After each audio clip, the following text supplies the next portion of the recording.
Management master कहें या जगत गुरु, गिरधारी कहें या रणछोड़, भगवान कृष्ण के जितने नाम हैं उतनी कहानियां।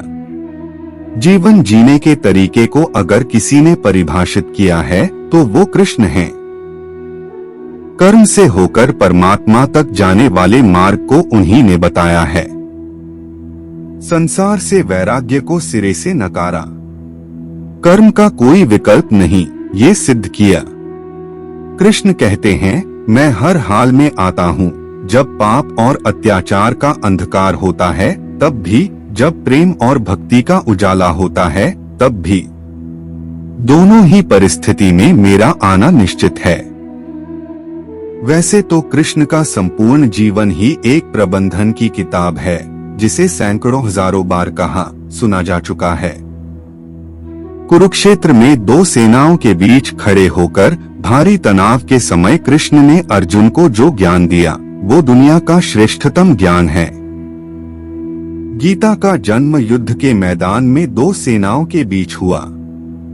जीवन की श्रेष्ठतम बातें भारी तनाव और दबाव में ही होती हैं। अगर आप दिमाग को शांत और मन को स्थिर रखने की कोशिश करें तो सबसे बुरी परिस्थितियों में भी आप अपने लिए कुछ बहुत बेहतरीन निकाल पाएंगे।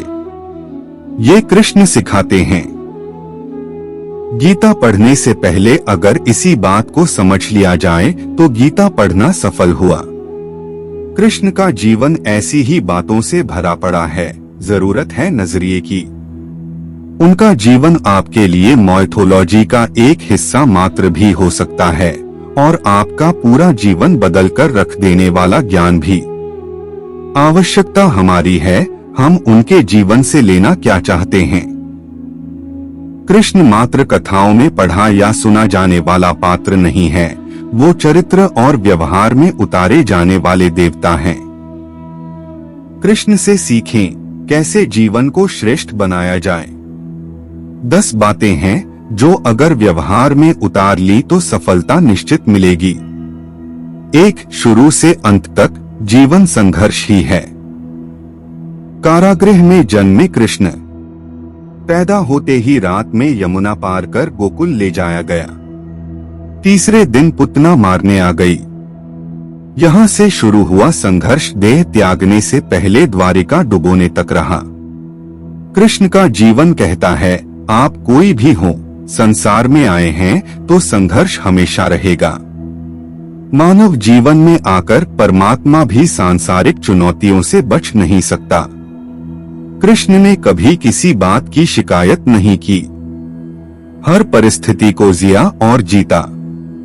कृष्ण कहते हैं, परिस्थितियों से भागो मत, उसके सामने डटकर खड़े हो जाओ, क्योंकि कर्म करना ही मानव जीवन का पहला कर्तव्य है। हम कर्मों से ही परेशानियों से जीत सकते हैं। 2. स्वस्थ शरीर से ही विजय है। कृष्ण का बचपन माखन मिश्री खाते हुए गुजरा। आज भी भोग लगाते हैं हम, लेकिन ये संकेत कुछ और है। आहार अच्छा हो, शुद्ध हो, बल देने वाला हो। बचपन में शरीर को अच्छा आहार मिलेगा तो ही इंसान युवा होकर वीर बनेगा। शरीर को स्वस्थ रखना है तो बचपन से ध्यान देने की जरूरत है।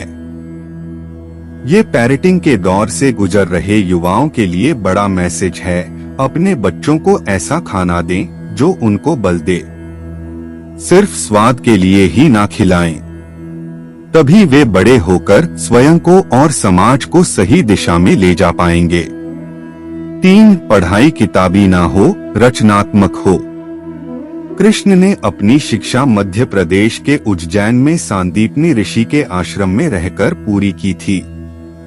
कहा जाता है 64 दिन में उन्होंने 64 कलाओं का ज्ञान हासिल कर लिया था। वैदिक ज्ञान के अलावा उन्होंने कलाएं सीखी। शिक्षा ऐसी ही होनी चाहिए जो हमारे व्यक्तित्व का रचनात्मक विकास करे।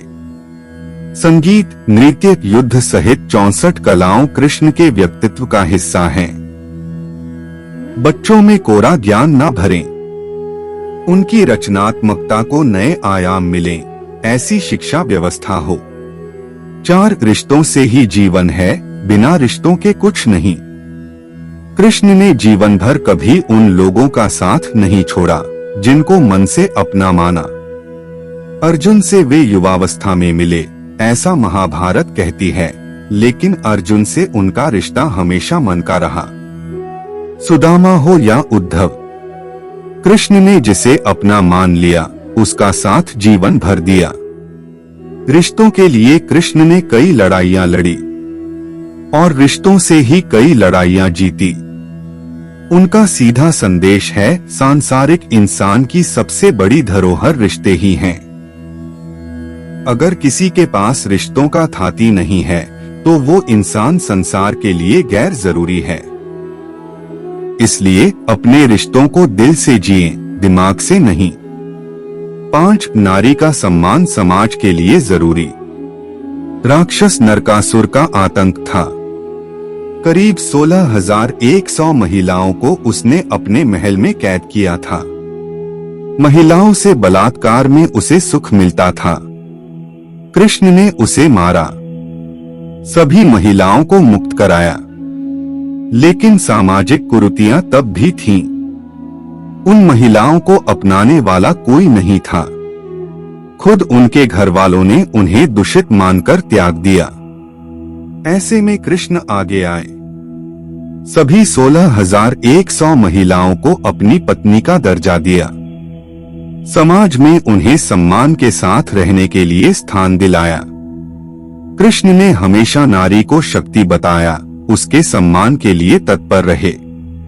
पूरी महाभारत नारी के सम्मान के लिए ही लड़ी गई। आप कृष्ण भक्त हैं तो अपने आसपास की महिलाओं का पूरा सम्मान करें। कृष्ण की कृपा पाने का ये सरलतम मार्ग है। 6 आपके मतभेद अगली पीढ़ी के लिए बाधा ना बने।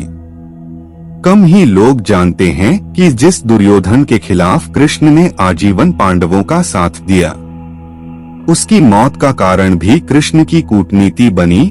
वो ही दुर्योधन रिश्ते में कृष्ण का समधी भी था। कृष्ण के पुत्र सांब ने दुर्योधन की बेटी लक्ष्मणा का अपहरण करके उससे विवाह किया था, क्योंकि लक्ष्मणा सांब से विवाह करना चाहती थी, लेकिन दुर्योधन खिलाफ था। सांब को कौरवों ने बंदी भी बनाया था।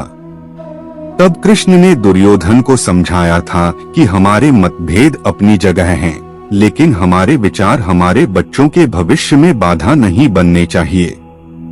2 परिवारों के आपसी झगड़े में बच्चों के प्रेम की बलि न चढ़ाई जाए। कृष्ण ने लक्ष्मणा को पूरे सम्मान के साथ अपने यहाँ रखा। दुर्योधन से उनका मतभेद हमेशा रहा, लेकिन उन्होंने उसका प्रभाव कभी लक्ष्मणा और सांब की गृहस्थी पर नहीं पड़ने दिया।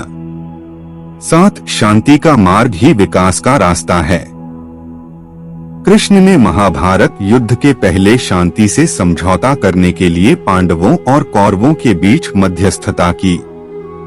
हालांकि दोनों ही पक्ष युद्ध लड़ने के लिए आतुर थे, लेकिन कृष्ण ने हमेशा चाहा कि कैसे भी युद्ध टल जाए। झगड़ों से कभी समस्याओं का समाधान नहीं होता है।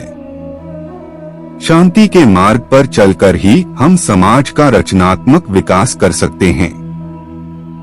कृष्ण ने समाज की शांति से मन की शांति तक दुनिया को ये समझाया कि कोई भी परेशानी तब तक मिट नहीं सकती जब तक वहाँ शांति ना हो, फिर चाहे वो समाज हो या हमारा खुद का मन। शांति से ही सुख मिल सकता है, साधनों से नहीं। 8 हमेशा दूरगामी परिणाम सोचें। महाभारत में जुए की घटना के बाद पांडवों को वनवास हो गया। कृष्ण ने अर्जुन को समझाया कि ये समय भविष्य के लिए तैयारी करने का है। महादेव शिव, देवराज इंद्र और दुर्गा की तपस्या करने को कहा। कृष्ण जानते थे कि दुर्योधन को कितना भी समझाया जाए, वो पांडवों को कभी उनका राज्य नहीं लौटाएगा। तब शक्ति और सामर्थ्य की जरूरत होगी। कर्ण के कुंडल कवच पांडवों की जीत में आड़े आएंगे, ये भी वे जानते थे। उन्होंने हर चीज पर बहुत दूरगामी सोच रखी। कोई भी फैसला तात्कालिक आवेश में नहीं लिया। हर चीज के लिए आने वाली पीढ़ियों तक का सोचा। यही सोच समाज का निर्माण करती है। 9 हर परिस्थिति में मन शांत और दिमाग स्थिर रहे। पांडवों के राजसूय यज्ञ में शिशुपाल कृष्ण को अपशब्द कहता रहा। छोटा भाई था लेकिन मर्यादाएं तोड़ दी। पूरी सभा चकित थी, कुछ क्रोधित भी थे, लेकिन कृष्ण शांत थे, मुस्कुरा रहे थे। शांति दूत बनकर गए तो दुर्योधन ने अपमान किया। कृष्ण शांत रहे। अगर हमारा दिमाग स्थिर है, मन शांत है, तभी हम कोई सही निर्णय ले पाएंगे। आवेश में हमेशा हादसे होते हैं, ये कृष्ण सिखाते हैं। विपरीत परिस्थितियों में भी कभी विचलित नहीं होने का गुण कृष्ण से बेहतर कोई नहीं जानता। 10 लीडर बने, श्रेय लेने की होड़ से बचें। कृष्ण ने दुनिया भर के राजाओं को जीता था। जहां ऐसे राजाओं का राज था जो भ्रष्ट थे, जैसे जरासंध, लेकिन कभी किसी राजा का सिंहासन नहीं छीना। कृष्ण के पूरे जीवन में कभी ऐसा नहीं हुआ कि उन्होंने किसी राजा को मारकर उसका शासन खुद लिया हो। जरासंध को मारकर उसके बेटे को राजा बनाया, जो चरित्र का अच्छा था। सभी जगह ऐसे लोगों को बैठाया जो धर्म को जानते थे। कभी किंग नहीं बने, हमेशा किंगमेकर की भूमिका में रहे। महाभारत युद्ध में भी खुद हथियार नहीं उठाया। पूरा युद्ध कूटनीति से लड़ा, पांडवों को सलाह देते रहे, लेकिन जीतने का श्रेय भीम और अर्जुन को दिया। ऐसे ही रोचक जानकारियों के लिए हमारा चैनल सब्सक्राइब करें।